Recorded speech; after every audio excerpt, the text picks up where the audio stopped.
God damn it, YouTube, I hate Kingdom Hearts 3.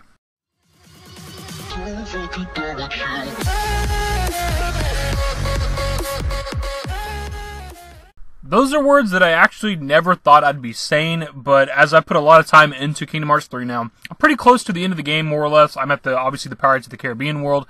After this is the Big Hero 6 world, San Francisco, or whatever it's called. And then it's like kind of the end game stuff. I know there's something you do after San Francisco. I don't know how much there is, but I think I'm pretty close to the end of the game. Looking at the achievements anyway, like there's an achievement for beating the Pirates of the Caribbean world, there's an achievement for beating San Francisco, and then for completing Kingdom Hearts 3. So I'm relatively close to the end of the game.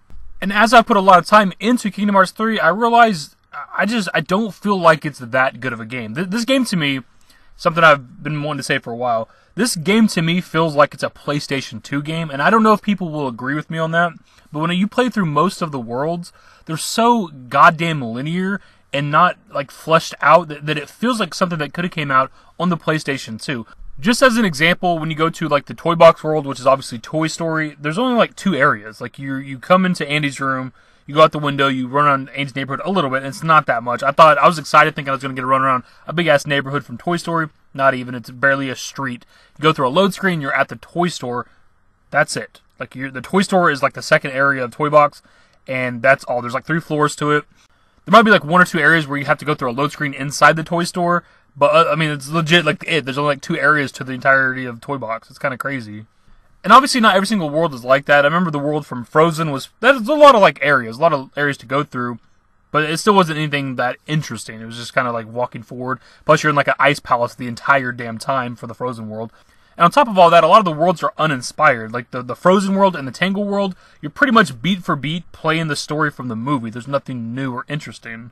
Now, to this day, I've never actually watched Frozen, but I have seen Tangled, and I can confirm that it is like pretty much the story from the movie. And I've heard other people say that the Frozen world is pretty much the story from the movie. So, like, that's kind of like, that's just lazy, dude. Like, there's no effort put into that at all. It is with, like, other worlds, like the Monster Inc. world and Toy Box. There's, like, an original story for the game, whereas, like, again, Frozen and Tangled are just the stories from the movie with, like, a Kingdom Hearts twist that has, like, the Heartless and Organization 13.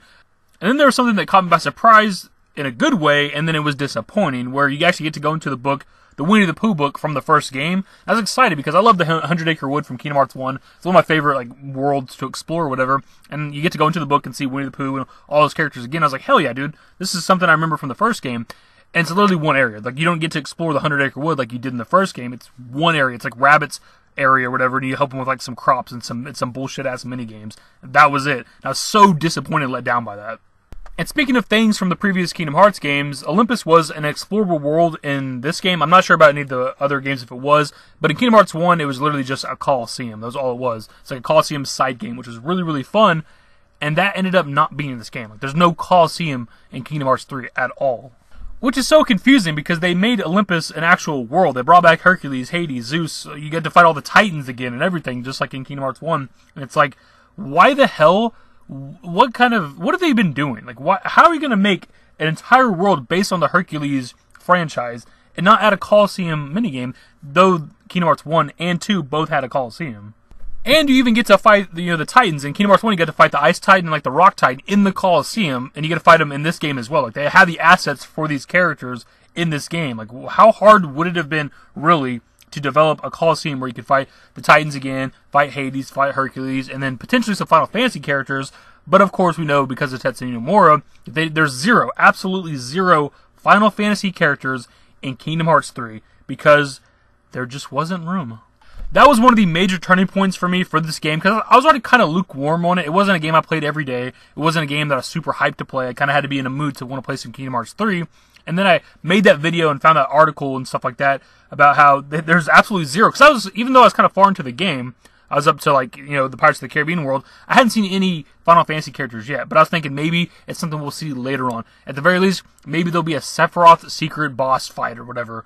And there's not. Like, there's zero Final Fantasy characters in a Kingdom Hearts game, which is a franchise. It's literally a mixture of Final Fantasy and Disney characters. That doesn't make any goddamn sense. And look, I know I'm a huge Final Fantasy VII fan, so there's going to be a level of bias, but Sephiroth is an iconic secret boss, hidden boss, whatever you want to call it, from the first 2 numbered entries. And I don't even know if he appears in any of the branch-off games. I know Cloud does in some of the other Final Fantasy characters, but Sephiroth is like an iconic, hard boss fight. Like, he's Maybe not like the hardest boss fight ever in gaming, but he's up there, man. He can make a top 10 list every now and then, especially from Kingdom Hearts 2. He's pretty difficult in that game. If you're not prepared, he'll one-hit kill you as soon as the fight starts. There's compilations on YouTube of people getting instantly killed by Sephiroth in Kingdom Hearts 2. He's a difficult boss fight and an iconic boss fight, I'd say. And I mentioned this previously in the video where we discussed there being no Final Fantasy characters in Kingdom Hearts 3.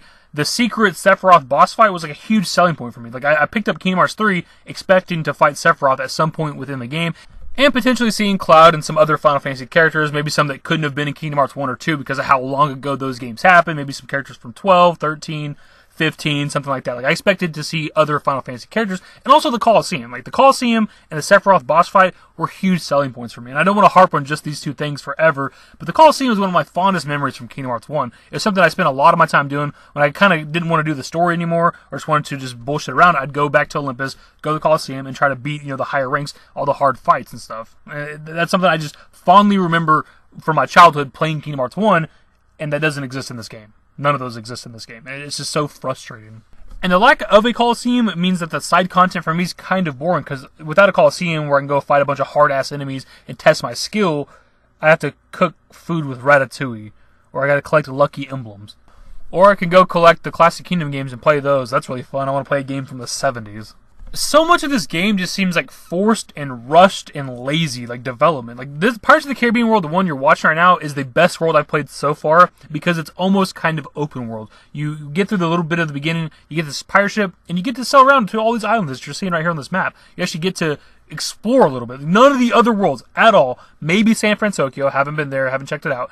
None of the other worlds before this one are anything like this at all. They're super linear. You don't have this freedom in any other worlds. On top of all this stuff, the game is just kind of easy. I'm playing on normal difficulty. Roast me in the comment section if you want to. But I'm not just talking about the combat, though I've only died like maybe twice, and one time was because I got trapped in a combo. This dude just had like a never-ending combo. Couldn't break out of it. He just killed me. I've only died like twice. But it's not even just the combat that's easy, because I never really feel like I'm in danger. Like when you're walking around, I mentioned the mini games previously.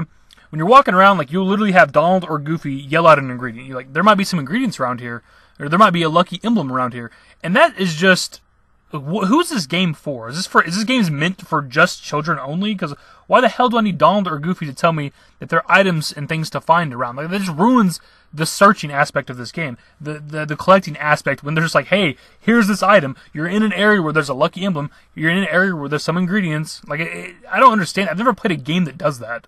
If you guys happen to have played the first Kingdom Hearts, and maybe they're also in the second one, those Trinity marks you find on the ground and all over the game, like in every world, like I don't recall Goofy or Donald like yelling out, hey, there's a Trinity symbol, Trinity mark nearby. Like, you had to earn that shit yourself. You had to find these Trinity marks yourself, and then you had to have the right ability to even activate it at all. Like, just feels like the game's holding your hand a lot of the time. And speaking earlier about how the game's easy and the combat's easy, you have all the attractions. I talked about that in my first impressions video.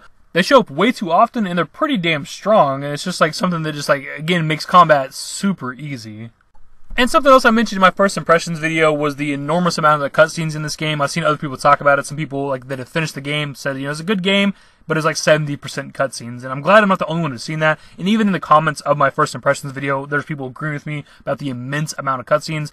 It's just kind of frustrating. I mean, like, I'm here to play a video game, not watch Kingdom Hearts the movie. Though that'd probably be pretty good.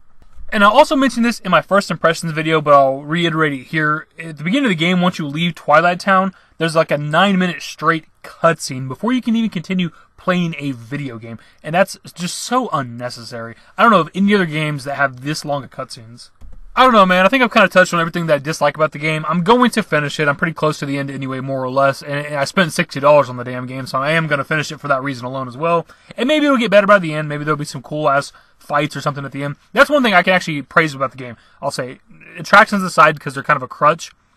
The combat is the one thing I do like about this game, and I don't think I've had a bad boss fight yet in any of the worlds. I've liked all the boss fights so far, especially the one from Tangled, where you fight that weird grass monster thing or whatever. Like, it gave me some real Shadow of the Colossus vibes, and it was like my favorite boss fight so far in the game. But that all being said, of course, I want to pass off to you guys. If you have played Kingdom Hearts 3, it's been out for over a month at this point. What are your thoughts on it? Especially if you're like a big fan of the series. Like, if you've been waiting, the 13 years or whatever for Kingdom Hearts 3 to finally come out, did it live up to the hype? Because I'm not somebody who's coming at this as like a super fan of Kingdom Hearts, and it just didn't live up to the 13-year hype. I'm just looking at it objectively from a video game standpoint. It's just not that interesting or fun to me. I don't know. Either way, hopefully you guys enjoyed the video, and if you did, give it a thumbs up. Subscribe to the channel if you guys are new. Turn on notifications. Follow me on Twitter at @TheDashingDavid, and my Discord. Links to my social networks are in the description and in the outro. Later, guys.